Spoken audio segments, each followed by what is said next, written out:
to Access to Inspiration. Today I'm speaking to Marlina Moreno and Shannon Rivera, and they both have a keen interest in conservation. Welcome to both of you. Thank you for having us. Now, Shannon, to you first, if I can just give a little background to your experience.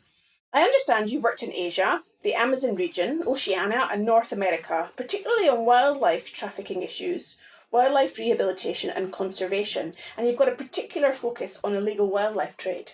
Yeah, that's true.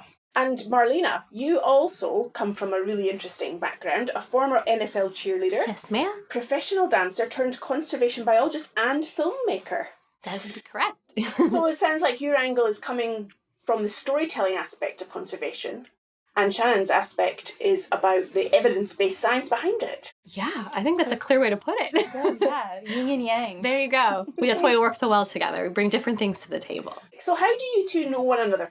Just a whole bunch of different worlds that came together in this really similar interest. We were both dancers based in San Diego, and we met each other through mutual friends and mutual jobs, and we worked together in that field. But then eventually our lives really evolved to more engage in conservation. And again, we saw a lot of overlaps. And just from that similar background and knowing each other in the dance industry, we really started thinking like, I think we could probably work together in conservation as well.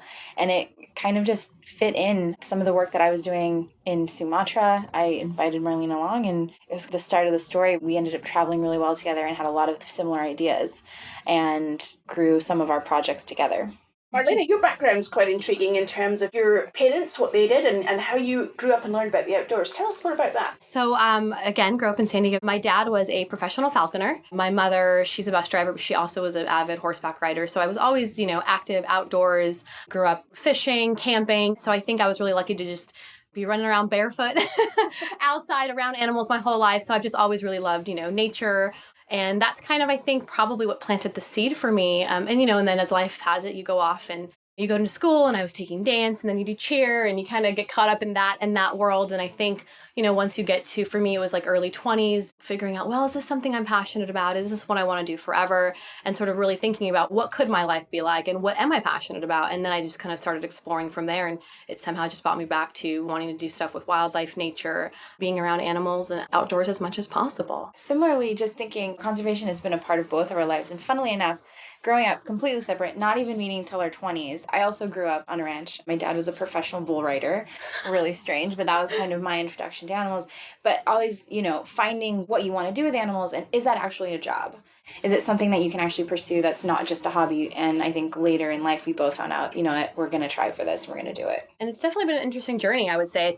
It's something where, I think we're still trying to navigate it, to be honest. And it definitely took a while of trying different things and seeing where you fit in, depending on what your other interests are, what your skill set is. Mm-hmm. And I think, it's interesting to see that we both have ended up on different ends of the spectrum in the world of conservation. But like she said earlier, our paths still really do overlap in a lot of ways, which has been a really beautiful. And you need both. So there's something common there, particularly around that, the influence that your childhood had on your love of the outdoors. Totally. I think it is for every human. As a child, you are more inclined to getting involved with the world around you. And every kid they're drawn to other living things. And they want to be around it. And I think the world changes you as you grow up to either become more separated from it or not think that you're a part of that world. And I think just my own personal nature, but also my mom being able to say, do what you want. And if this is a part of you, keep it. I kept that child inside of me of this is what was always so important to me. Other living beings that share this world with me. And I just never wanted that to die. And I think at the end of the day, it's something I see as such a blessing because a lot of people aren't exposed to that and don't even have that opportunity. And I think nowadays, especially, I see how children are being raised and how things have changed so much. Like kids are living behind computer screens and phone screens nowadays. And we are so lucky to be that last generation that still had that affinity to play outside, be in the dirt, be in nature. And so I feel really blessed to have just even been able to have had those seeds planted early on in life, because maybe I wouldn't be doing what I'm doing today. And I think there can be sometimes people who have a fixed idea of what their career will be. So it's really heartening to hear that both of you have followed your passion and created for yourselves the lives that you want to. And Shannon, particularly if I can come to you first, I know you've got a particular interest in the illegal wildlife trade and how those animals that are then rescued, how they are treated. Tell us a bit more about that. Yeah, it is. It's a really tricky area. We don't hear about the illegal wildlife trade a lot, but it is. Some people have ranked it second as the most illicit illegal trade in the world, and we don't see it. It's kind of this silent thing that's happening around us, but really involves so much of our world. And my interest really started because I traveled since I was young. I have family that live all over the world, and I've been able to be exposed to different cultures.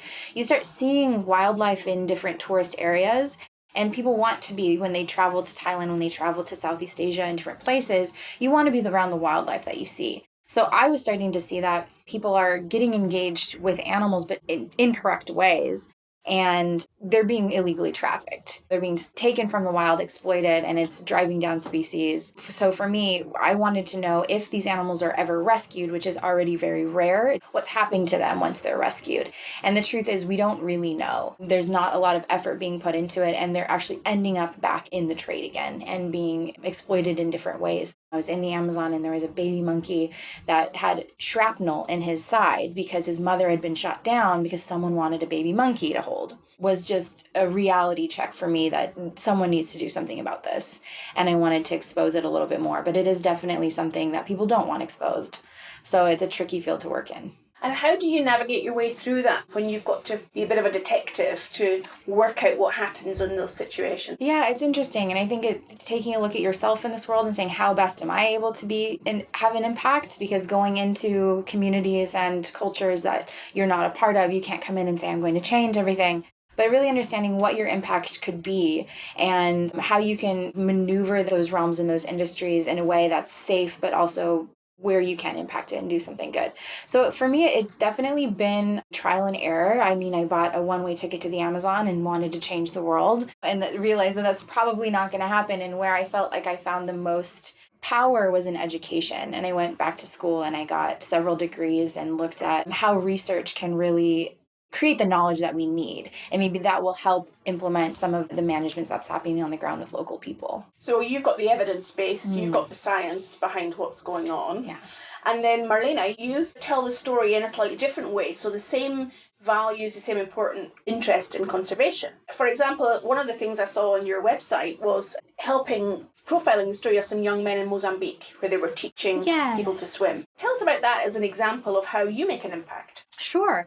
So, like we said earlier, I've fallen more in the storytelling round, finding media as essentially a conservation tool to be able to share stories. So, for example, people who are on the front lines of conservation around the world, a lot of times, instances, some of the people doing the most amazing work, you're never going to hear their voices. You're never going to hear their side of the story. And it's kind of this crazy love-hate with technology and media these days. On one aspect of it, media and technology takes us away from nature, and it kind of creates the separation from actually experience, sort of the tactile experience that we were lucky enough to grow up with. Whereas it's also such a powerful tool to reconnect us to it. So I really want to focus on the positive, that technology, things like social media, and being able to engage with people all over the world and share stories all over the world for people who don't have necessarily the voices to do that. So that's really important for me in terms of fueling my passion. And going back to the Mozambique example, so I was traveling throughout Mozambique with my husband. We were on a 7-month road trip throughout Africa looking for really cool conservation stories on the front lines. And we stumbled across this group of young men who were teaching swimming lessons as well as about marine life courses, I guess, in local schools, and just getting the young students really excited about the wildlife. One thing that's really crazy about Mozambique, I think it's 80% of the community live near the water and survive on it for their livelihoods. Yet the majority of local Mozambicans do not know how to swim. So it creates this fear of the water, which how can you love something and want to protect something that you're afraid of and you fear? And so they're going in, just teaching swimming lessons to the local children, got the local community lodge to lend the pool. So we just wanted to kind of go and feature their stories and tell that. And a thing that's really great about storytelling is it can bring in funding for a lot of these projects. So they've since been able to expand. We made a cool little fun promo video about what they're doing and just kind of help get their word out there, which helps people be able to support what they're doing on the front lines, which if no one helped tell their story, how do we know and how can we be supportive of that? So I think that's really the power of storytelling for me in the arena of conservation. So you're both detectives in slightly different ways. Sure. You're following the story, you've got a hunch for something that needs to be evidenced or told. Yeah, I think that's a great way to put it. I do too, yeah. You always have a question, what is happening here? And that you can tell the story, but you need the information. Is this happening? What are the numbers? What are we looking at? I mean, a lot of times scientists can't tell their story. They're horrible at it. You don't want to listen to them. They'll put you to sleep. But they have the information, so I really appreciate the storytelling aspect, because this information should not just stay up in the ivory tower. We really need people to know about it because there's some serious issues happening. And I think the thing that's really beautiful is I don't think you can't have one without the other. Yeah. You really do need both aspects of it. You need the people on the front lines doing the hard work, like Shannon, like the gentleman I'm telling you about in Mozambique, Ocean Guardians. And then you also need people willing to help share what they're finding, because you can't do it all. And I think that's the really beautiful thing about our dynamic, Shannon's and mine, is that we found a way to take two different aspects of conservation that are equally important in their own right, I believe, but find a way to make them work together, because I think you can't really have one without the other. I guess maybe, no, I suppose you could, but are they going to be as impactful if you don't rely on one another?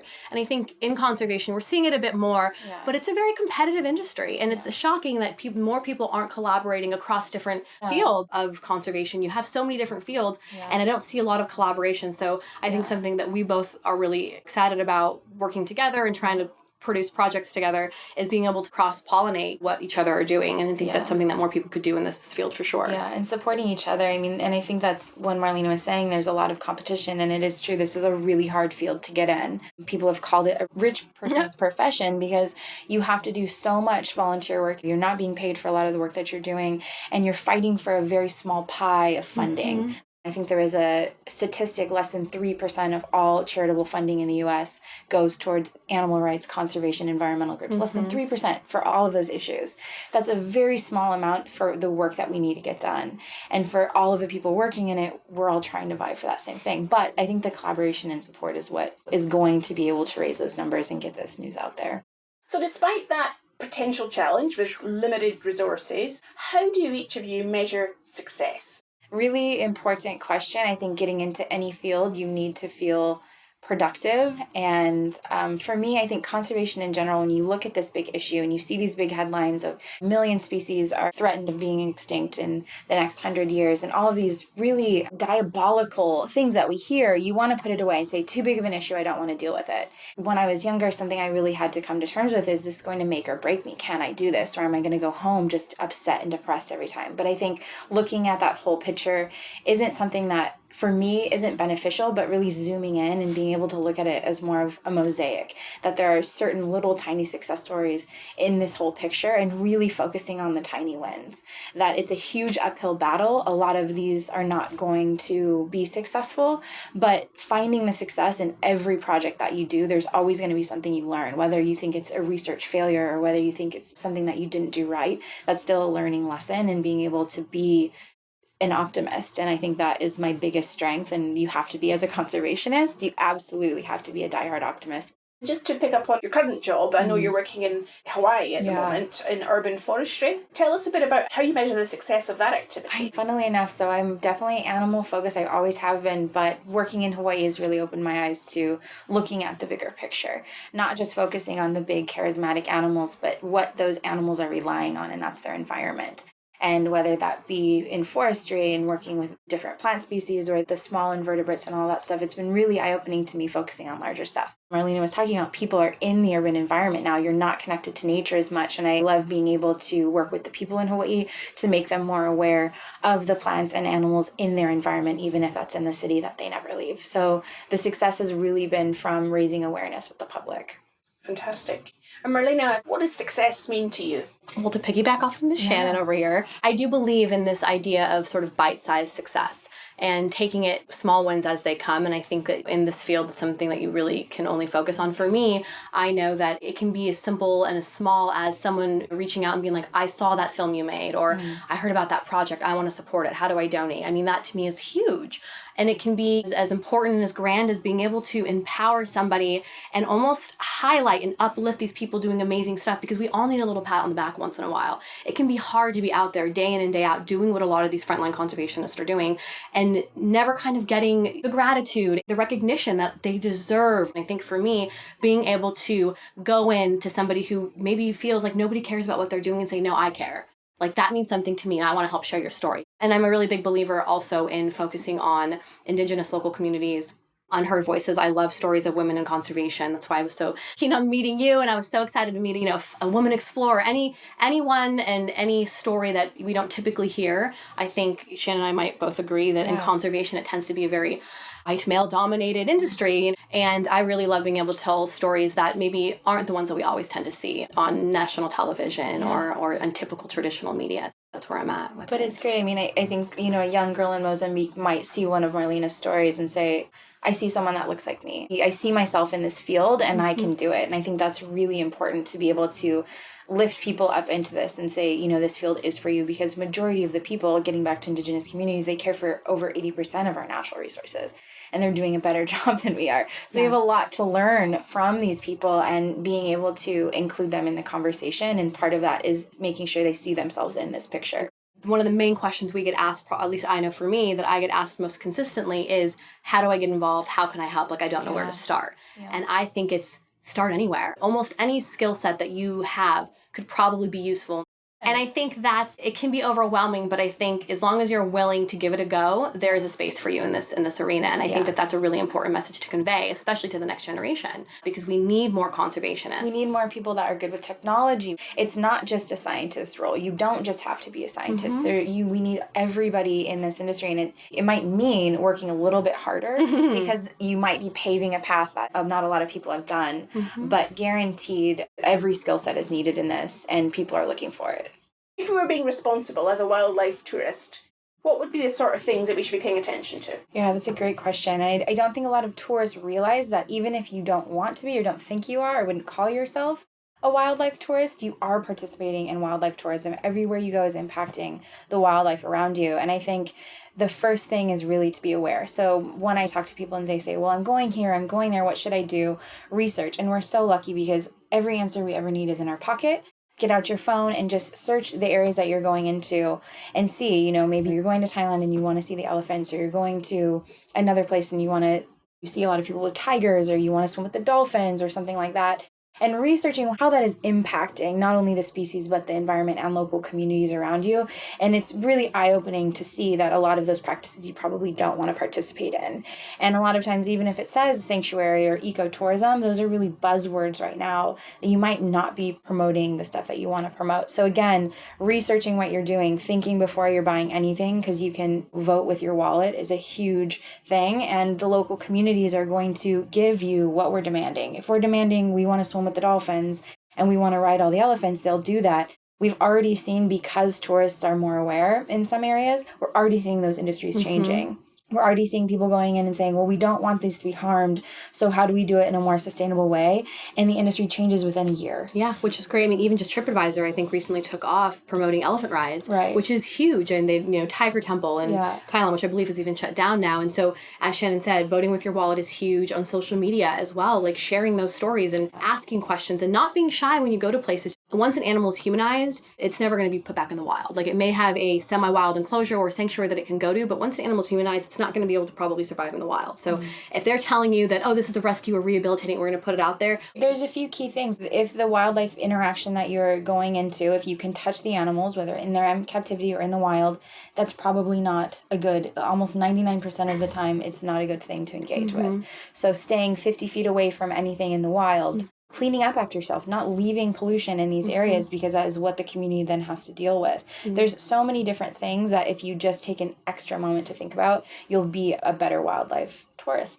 So finally, to both of you, you've made really great impacts in your journeys and your career to date. What's next? What does the future hold for you? That's so funny. Marlena and I were just talking about this. I definitely have broad goals of what I want to impact, but I think every month is different. I think broadly, because my focus has been largely on the wildlife trade, and I see so many gaps in it, and we're connected to it so closely, a lot of people that I'm familiar with in the circles that I am in, I really hope that I'm able to impact that industry and making it more people aware of what's happening.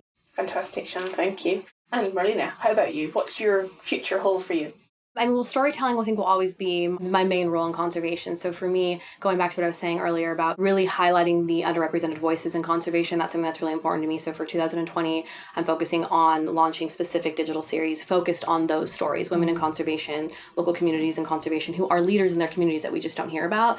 And then I also am a big believer in community-based conservation and creating economic opportunity in a lot of these human-wildlife conflict zones and conservation hotspots around the world. It's something that a lot of people don't talk about, is the need for including the local community. How are we including them in the conversation, but also how are we creating opportunities for these individuals as well? A lot of human-wildlife conflict, things like poaching, a lot of that is socioeconomic, and those are a lot of the stories and things that we don't hear. So yes, shedding light on that through a storytelling perspective, but also creating tangible projects that can create sustainable economic opportunities that are alternative to the ones that in a lot of communities there is just not a lot of options. And so for me, that's something that I'm working on launching in the next year as well. And a very specific project to create opportunity in these communities. There sounds like there's going to be some fantastic collaborations in the future. Yeah. And it's been a great pleasure to speak to both of you. Thank you. Finally, if our listeners want to reach out and find out more about what you do, what's the best way to do that?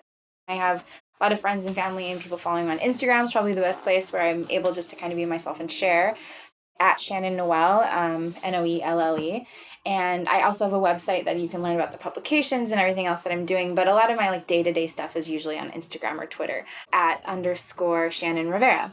I would say for the fun, good stuff, I'd go to Instagram at Marlina, Moreno. I am that across pretty much all social media. I do have a wildlife kind of ecotourism travel blog and portfolio where you can see all my work and more of the fun travel stuff at Margonwild, margonwild.com. And then my nonprofit is Project Conservation. That's projectconservation.org. And from there you can find all the social media stuff on there where you can check out the films that I've done. So a little bit of everything, but that's how you can find me. Worth a watch. So it was fantastic to listen to Marlina and Shannon. So much energy and passion for changing the world. That's all from us in Series 2. If you enjoyed this podcast, please take a moment to leave us a review on Apple Podcasts or whatever platform you are listening to. And tell your friends about us so that we can continue to reach more listeners. We will be back soon with more stories to give you access to inspiration.